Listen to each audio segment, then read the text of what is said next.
The LONGBOX CRUSADE presents G.I Joe Chronicles, The Devil's Due Years. Forget the Baroness! I, Cobra Commander, have returned! Oh no! Now don't let them escape! Welcome to G.I Joe Chronicles, The Devil's Due Years. I'm one of your commanders, Pat Sampson, codename DJ Kristatos, and joining me as always is my battle buddy in this operation. It is General Jared Ulbrich. It's a prescription for danger. Codename Death Probe. Always the second time. The second recording, he always gets it right.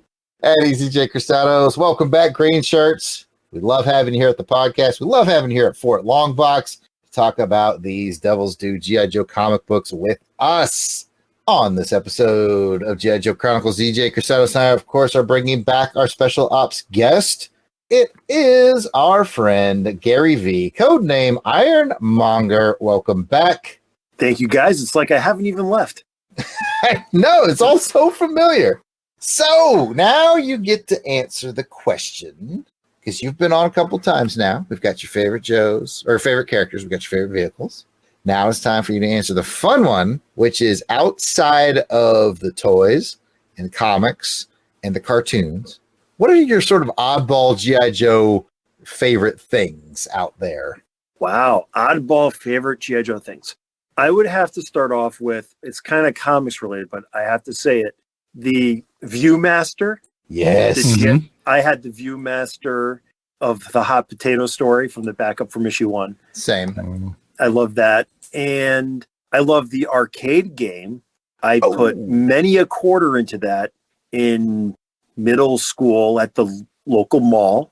And now the third thing. Ooh, this one's hard. I don't know. Is it fair to say the live action movies? Sure. Yeah. I'll take it. You know, hey, you know what? We got, they may have been, what they are, but hey, we still got G.I. Joe movies, They're not cinematic masterpieces, but I could turn my brain off. Yeah, absolutely. Absolutely. No, we ain't going to judge you for that, man. Not too shabby like that. I had that Viewmaster too, man. Click, click, click, click.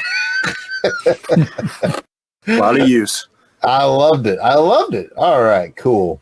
With that, of course, we'd love to hear from you guys out there in the chat. I know recently we had Jim Meal comment over on Facebook about his 3 favorite oddball Joe things were. I don't know if I have them memorized. Remember the puzzles were in there. That was cool. Mm-hmm. What else did he have in there, Pat? It's like a test.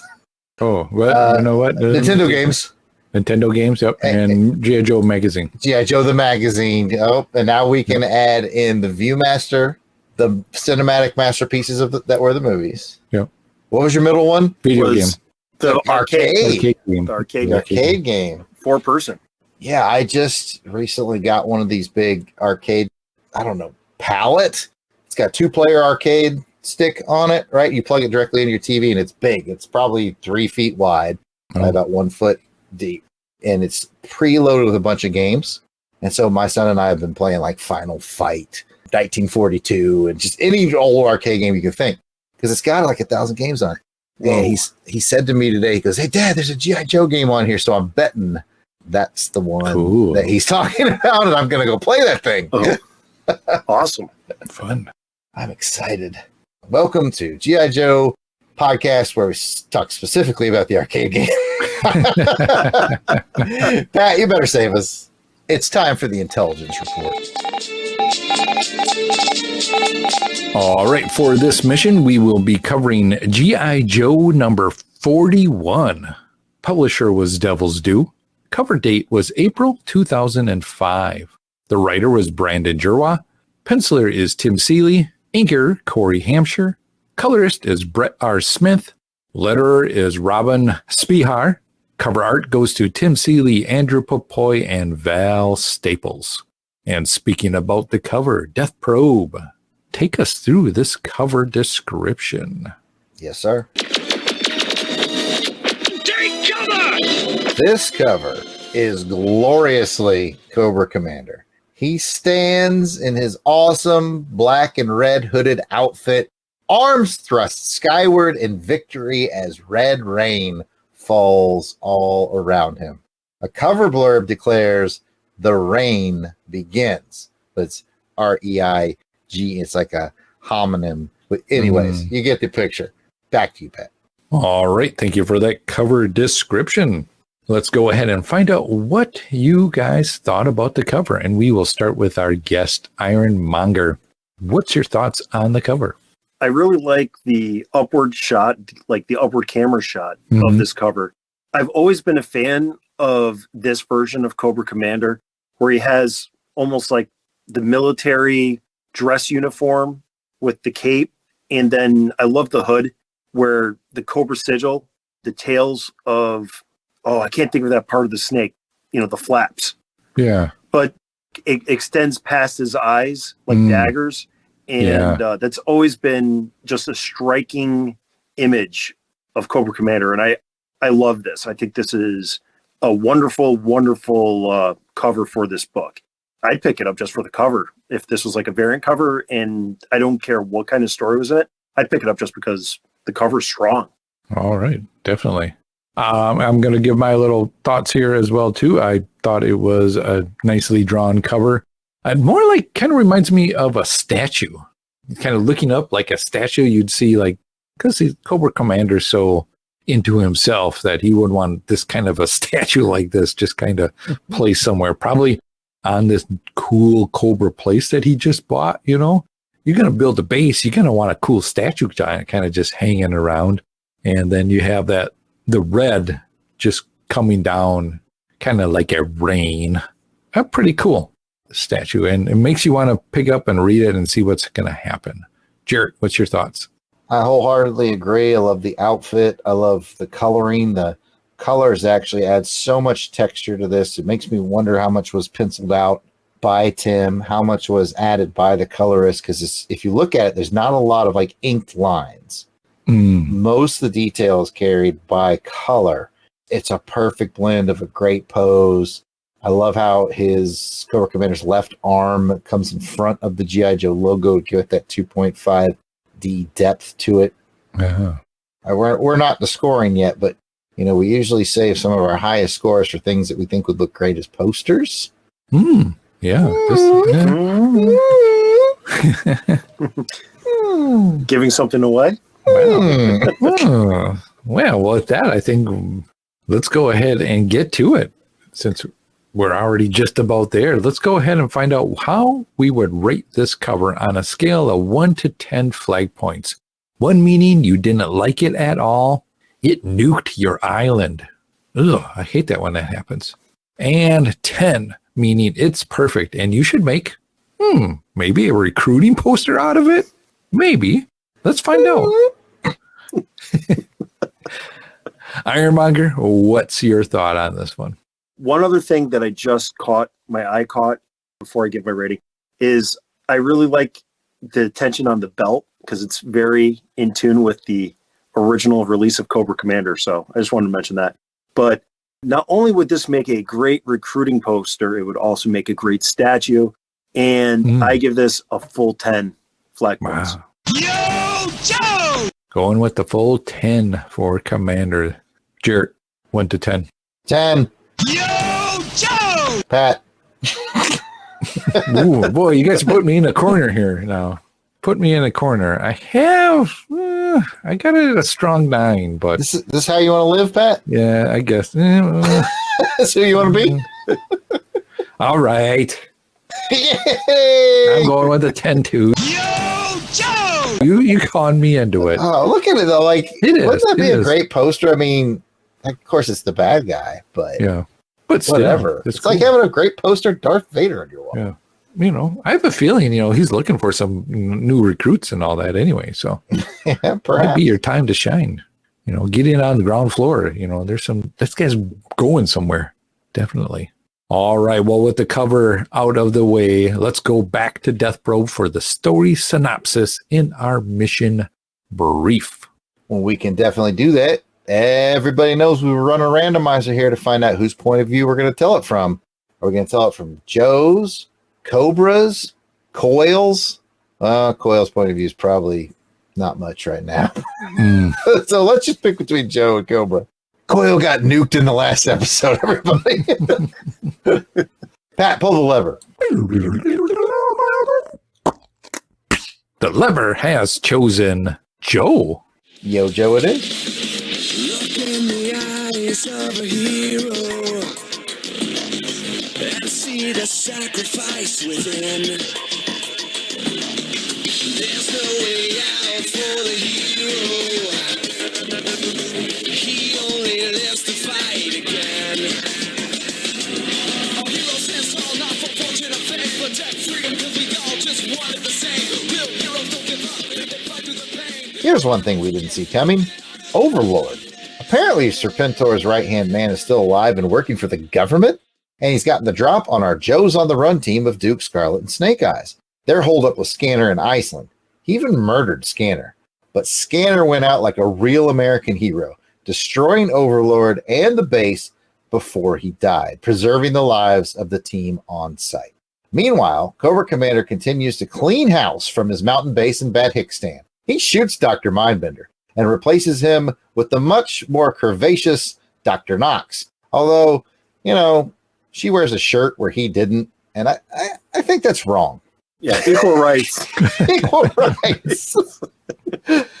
Dr. Knox is now the new doctor because it's shot Dr. Mindbender. Anyway, our Joe forces might be small, but under General Ray's new leadership, we're effective as hell.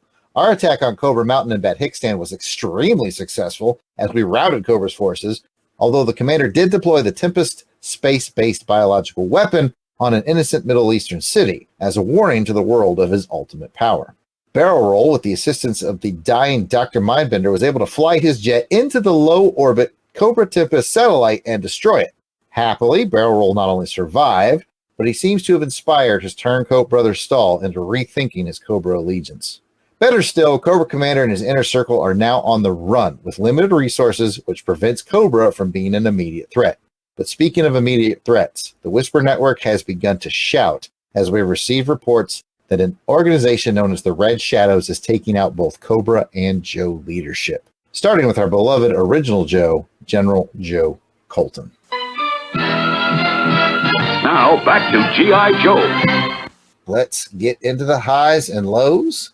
There's 46,000 things going on in this issue, kind of like last issue. We will start with the Iron Monger. What do you got? Yet again, another dense issue. I have to go with, just in general, the General Ray's leadership of using a small G.I. Joe strike team, made even smaller by dividing them into separate fronts to take out Cobra when, in this final act of the storyline. So I was really impressed with, how he was able to manage the team and accomplish the mission at hand, take Cobra out. Absolutely. Yeah, we get a lot of good feedback about General Ray. We've loved General Ray since he showed up. Luckily, nothing could possibly go wrong there. No. He's got it all. He's the best of them all, He's solid. Dude got shot in the face. Well, grazed in the face on this mission. But there's a lot going on. And I noted that too. Ironmonger, the splitting up the team. Like, they already had a limited roster, and then he split up even more, but he selected the right people for the right job. Surgical strikes. Man, everything's coming up Joe. Everything's coming up Joe. Now it's coming up Pat, though. Pat, what do you think? Well, that was going to be one of my comments as well, too. So I'm going to take the opposite side of this and go with the Red Shadows. Who are they? What's going on? In your recap, they're taking out Cobras. They're taking out Joes. They take out the original Joe Colton. I didn't want to see him die. It's like sad. But it made me think, remember when we saw Action Man? Exactly. It started to make sense. Like, that's who took out Action Man now, too. So someone's clearing house and just... it still bugs me, though, because Action Man wasn't like... General Joe Colton was like still in it. Yeah. He's in uniform. He's still kind of in the chain of command. Action Man was surfing on the beach, man. The hell kind of threat was he to them? Must no have been loose a big ends, one. I guess. No Yeah, loose ends. I don't know. Yep. Cleaning that up, getting rid of all that. I thought, wow, that really ties that back to that one oddball thing that happened. Like, why are they doing this? Who's this guy? Now we totally understand what's happening here. But this Red Shadows, I don't know, but they got cool uniforms. They do. They have a cool name, and Yeah. there's some kind of a hint. I think I might have read it in the letters page, actually, that said that Red Shadows is a mixture of some new characters with some old characters that we might find familiar. So, again, Pat and I aren't BSing you as listeners. We have not read these in 20 years. We do not remember. So, I don't know. As far as I know, from what you see in the very final pages, the Red Shadows include Grace Jones and Pierce Brosnan. Yes. So that's very cool. Yeah, let's take Grace Jones. She's gunning down the Cobra Commander and the twins. Yeah, I'm definitely wondering who's going to make it out alive of that, because they are sort of holed up in their literal hole, like they're in a cave after they've been routed. And it's Cobra Commander and the Tomax and Zaymot.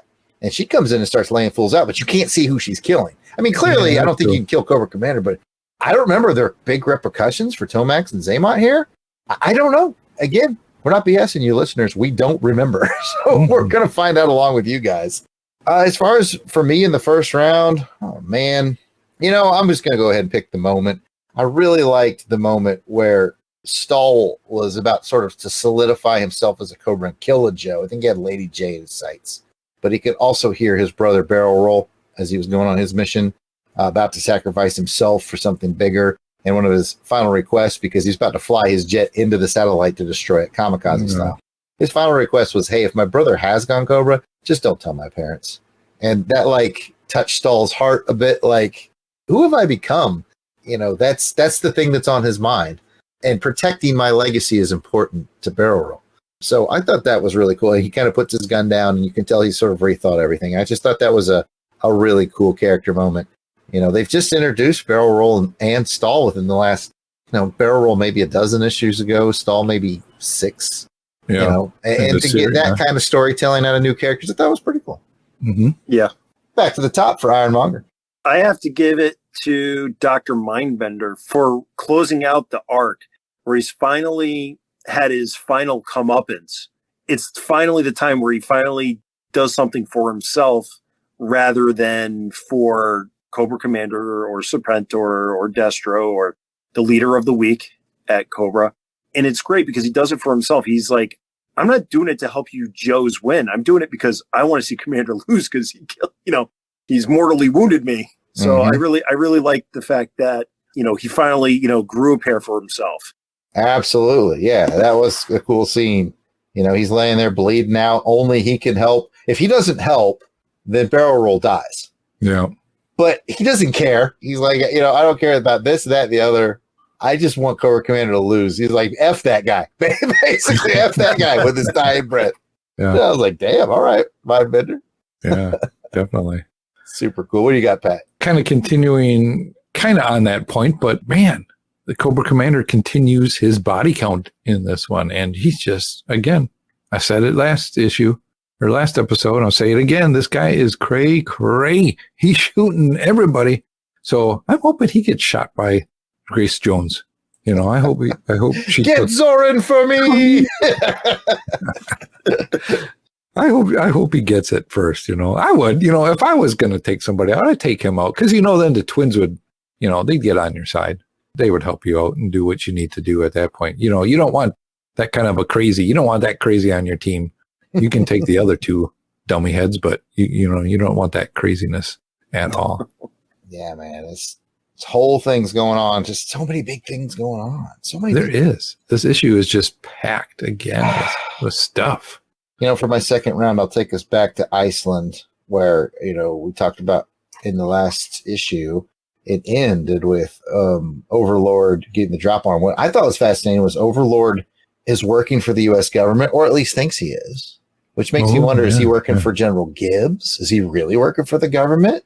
I mean, he was Serpentor's right-hand man. We keep having all these clues that General Ray is somehow linked to the Serpentor project. So I don't know.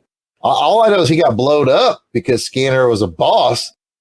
Yeah. And the best part of that is Overlord puts the Joes that are on the run from the law right now, which is Scarlet, Snake Eyes, and Dude, into a vault. And he's like, I'm going to keep you guys in this vault until someone comes to pick you up. And Scanner's like, well, if they're protected in the vault, I can blow up everything and they'll survive. But Overlord one, because he's dying. Like Overlord's already like basically sliced him up. And I just thought that was really cool. He went out like an absolute boss, and hats off to Scanner. He might win some kind of an award from me in this episode. I don't know. Let's see. Foreshadowing. You know, it is interesting. And there is 3 kind of sacrifices that happen in here? You have, we have Scanner. We have Barrel Roll, but luckily he made it out. Yeah. And what's the third one? What am I forgetting? Mindbender. Oh, yep. Mindbender. Yeah. Yep. Lots of death or near death or quasi death. Well, if you're Scanner, death. But if you're a Joe who was just invented like 9 issues ago, so your outlook is grim. What else you got, Pat? There's a few more things, but I want to just go ahead and say, this story arc that we have gone through, man, I think this was a really good one. I was really enjoying this one. It came together for this story arc that we have.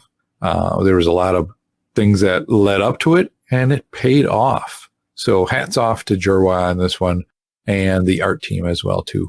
My only wish is that as we know, this run ends at 43, and that probably had something to do with contracts and Hasbro and blah, blah, blah, blah, blah, until they were able to relaunch with the America's Elite and all that stuff. My only wish was that they kind of had maybe 2 more issues, because these last 2 have been, we talk about dense. They don't feel bad. They don't necessarily feel, okay, they do feel a little rushed, but not in a bad way. Yeah. I almost wish they could expand maybe just 1 more issue to let that breathe. And we still haven't checked in on Destro. Did he die in the nuclear explosion? What's up with Baroness? And she was seemingly killed whilst pregnant with Destro's child. We have not checked in on any of that. So it's like, oh man, that's a pot boiler right there. It's on the back burner, just simmering. Wait for us to get back to it. Any other closing thoughts from you, Ironmonger? I wouldn't say that it didn't feel rushed. It just felt well paced, and with all the stuff that they put in, I don't know. I really enjoyed this book, and it's a fantastic read. It is. And I did use the word rushed, and I don't want anybody to take, I'm glad you said that, because I don't want people to take the negative connotation. It feels very zippy, like it's boom, boom, boom, things are happening, which is cool. I just almost wish they had more time to pack in some more cool, but whatever. It's good. It's very good. Definitely. I even like, there's one more thing I want to say. I liked Lady J's getting the best of Dr. Knox with the knock, land shark. Some straight silliness with that one. Little comic relief throughout, with all that's been going on in this one. I liked it. I'd like to know more about Dr. Knox. I don't know if they're going to develop that anymore, because again, listeners, we're not BSing you. I'm always telling you this. We don't remember. I don't even know if she ever got a figure. She got one. I don't remember it. Our figure. She got a figure. Oh, pew, pew, pew, pew. Wow. Pew, pew, pew. I would say of the 3 of us, the figure expert here would be the Monger. Do you remember a Dr. Knox figure? Unless it was a Collectors Club exclusive. Yeah, maybe something like that. But yeah, I don't remember one. As far as we know, there's not a figure. If there is one, let us know out there. Just let us know. All right. At this point, I think we just got to hand it back to DJ Kristatos for that old IG's report on the combat readiness of this issue. And for those of you who don't speak military, that means we're going to score this issue story on the same 1 to 10 flag point scale we used earlier. So, Ironmonger, what did you think about the story? What will you rate it? I've been tossing 2 numbers in my head for where this story is, and I'm going to go with the higher of the 2, only because I felt that I could pick this book up and just read it and enjoy it on its own. And it's such a good story on itself. I'm going to give this a full 10 flag points. I really think this is probably one of the best Devil's Due issues I've read. Yo, Joe! Nice. Okay. Yeah, nice. I am feeling what you're saying there too. And I think I'm at a strong 9, but I'm going to also throw in, like I said earlier, overall arc that this had, just combining it all together now. And some of the surprising things that we saw come back again from callbacks was interesting, and it paid off. So I'm going with all 10 flag points on this one as well too. Yo, Joe! Jarrett, are you joining us? Am I going to rock the boat? Rock the boat, baby. Rock the boat. Rock the Don't boat. tip the boat over. Pat, I don't know, man. I don't know. No pressure. What's it going to take, Jared? Well, much like Ironmonger, I was sort of juggling the 9 and the 10. Mm-hmm. Which one is it? You know, it's going to push me up to that 10? Scanner going out like a dag boss. Yeah. So, that alone will push it up to a 10 for me. So, yeah, let's all 3 of us 10. Woo, 10. Yo, Joe! Attention. I like it. Awesome. Now that we've got the scoring out of the way, let's go ahead and see who earned a Silver Star medal or a Silver Snake medal for gallantry or sneaky snakytude.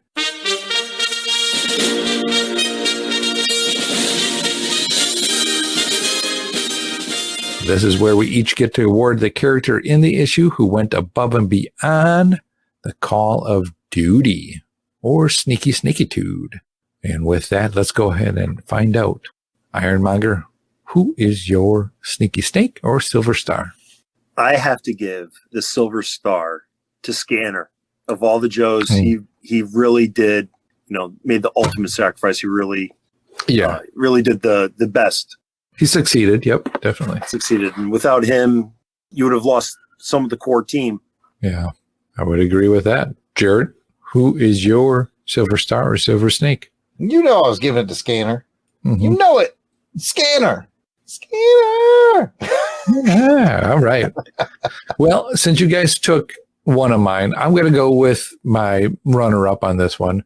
And it's actually 2 runner-up. I'm going to give it to Mindbender and Barrel Roll. That combination of those 2 doing what they had to do together to take down the Weather Dominator. Minder roll.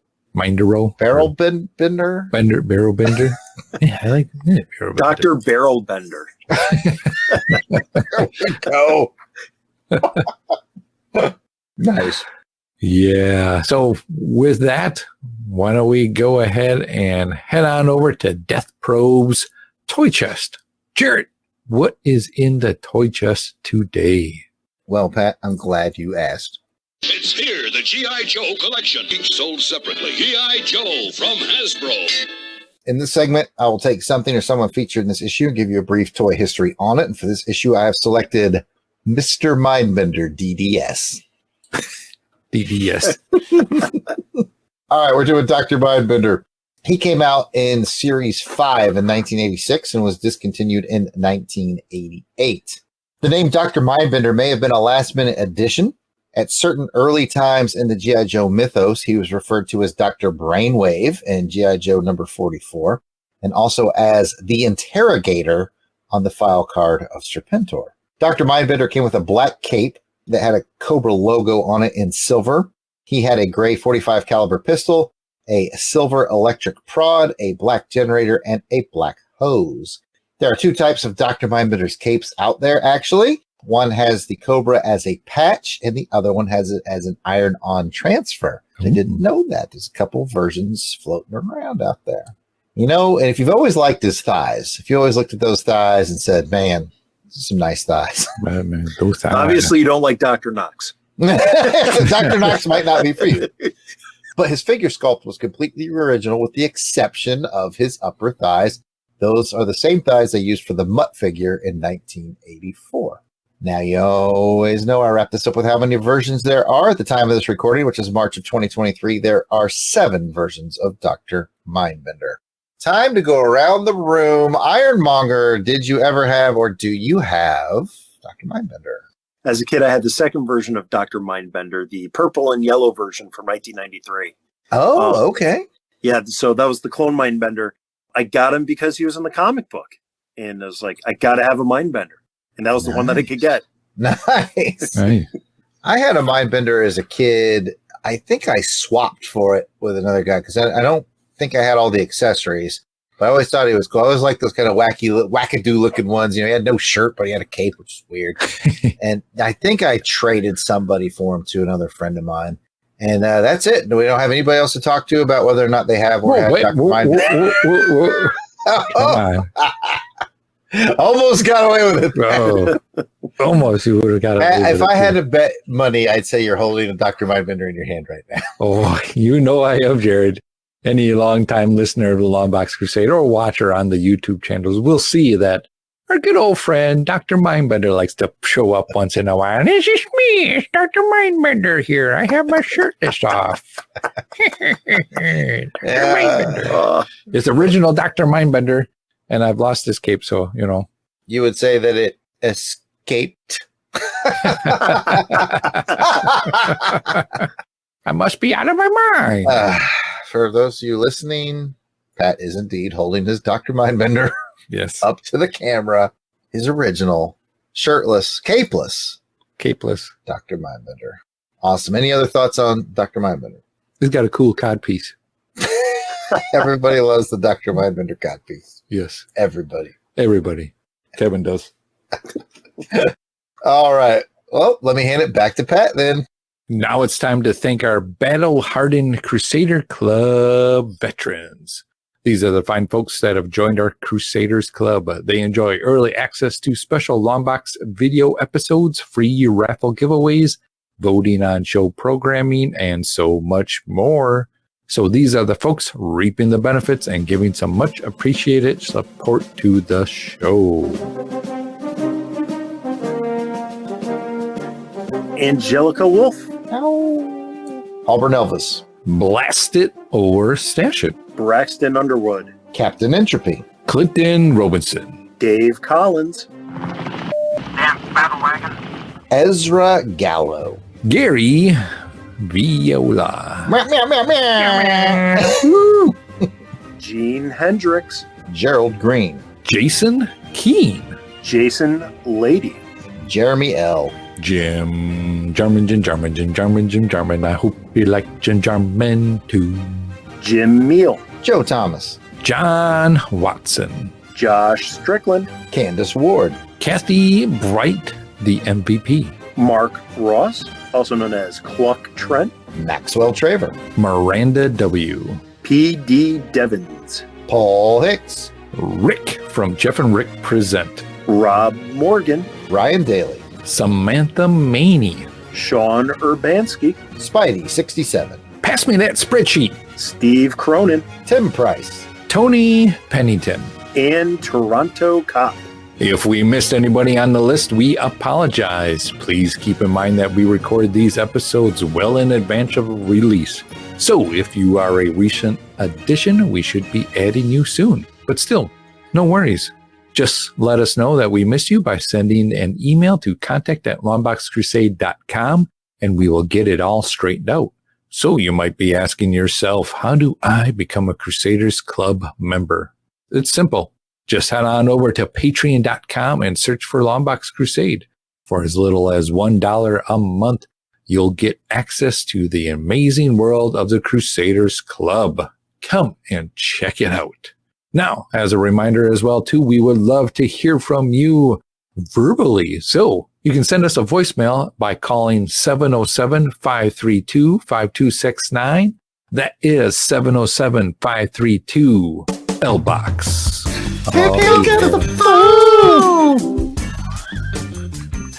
I love it. I think you said 707-532-5269, which is awesome, by the way. Did I? I don't think I said that. I think that's what you're just hearing. But you can always copy and paste. He's thinking of Dr. Knox. Most of the time. As usual, this is an odd-numbered issue, which means there's not going to be any feedback on this one because we recorded it right immediately after we recorded 40. So there's no feedback at this time, but we'll be back next episode with the feedback. But I think we would do ourselves a disservice if we didn't check in on Orsted and his thoughts on the passings of Scanner and Dr. Mindbender. Hey, guys. Hey, man. Man, it's like, it's kind of sad. Dr. Mindbender was like, he wasn't the best dude. He was like, you know what? You know, I really enjoyed. He wasn't the best dude, but he was the dude that, you know, when you needed to get a prescription filled, he filled it. yeah, no questions asked. No question asked. When you needed emergency dental work. Yeah. Yeah, he was there. Yeah. He was there. He was like a so-so mad scientist, but an outstanding dentist, you know? when my animals had trouble, I took him to Mindbender because he was a good doctor. Yeah, I cracked a molar once.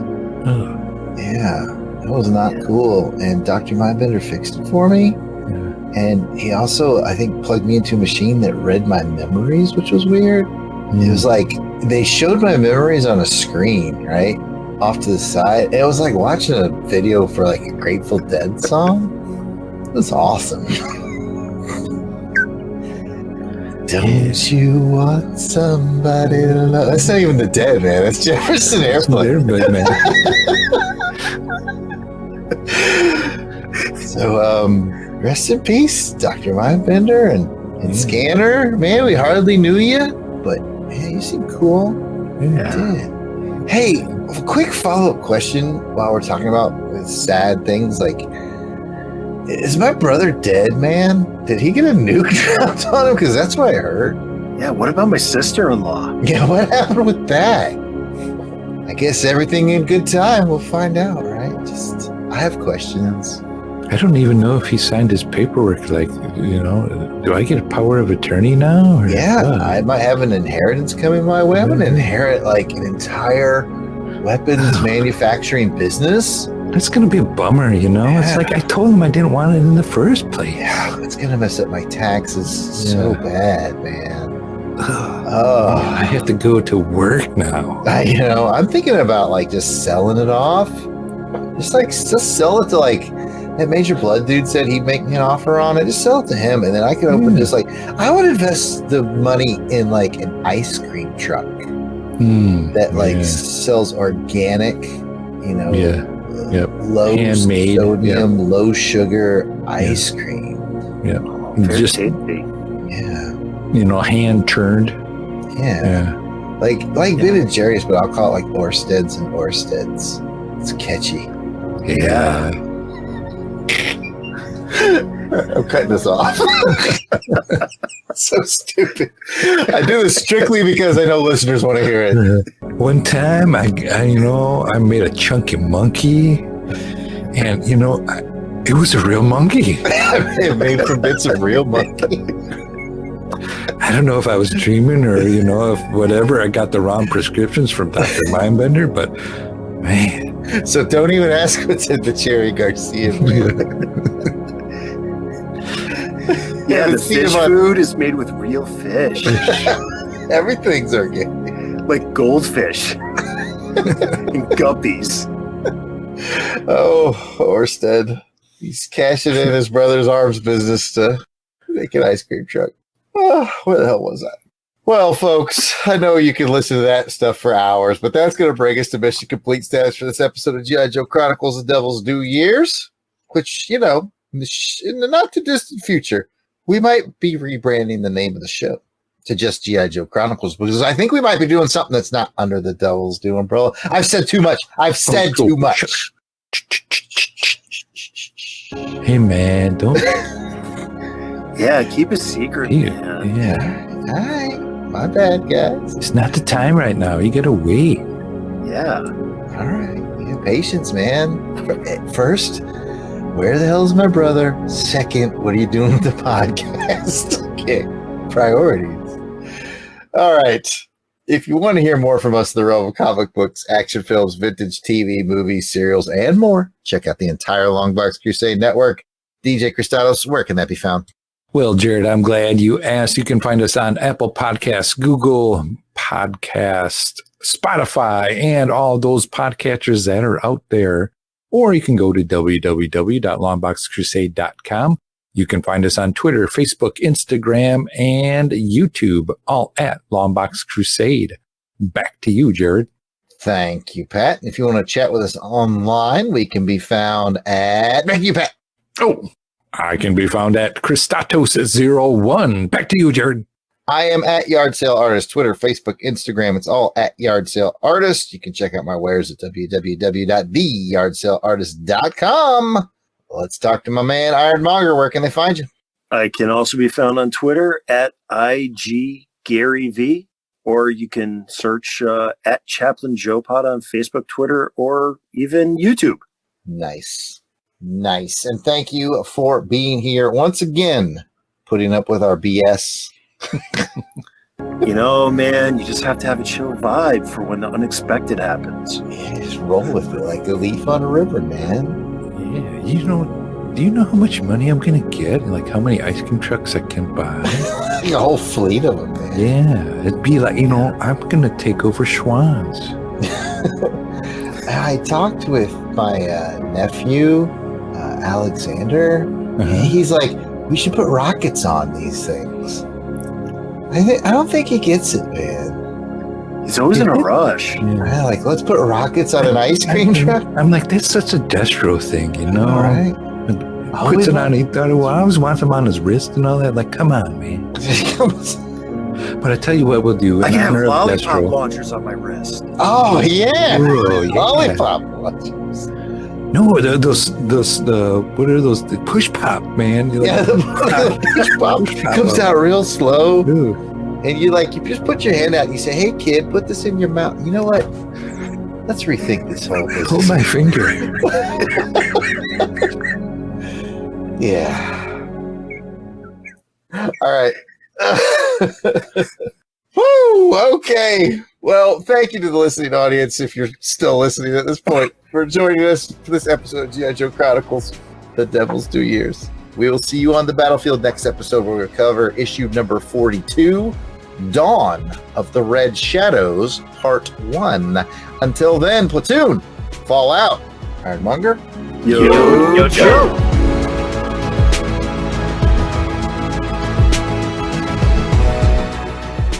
The music themes for this show are done by musical genius Joe November. Please check out his SoundCloud at Josephline99. That's Josephline99. You will not regret it.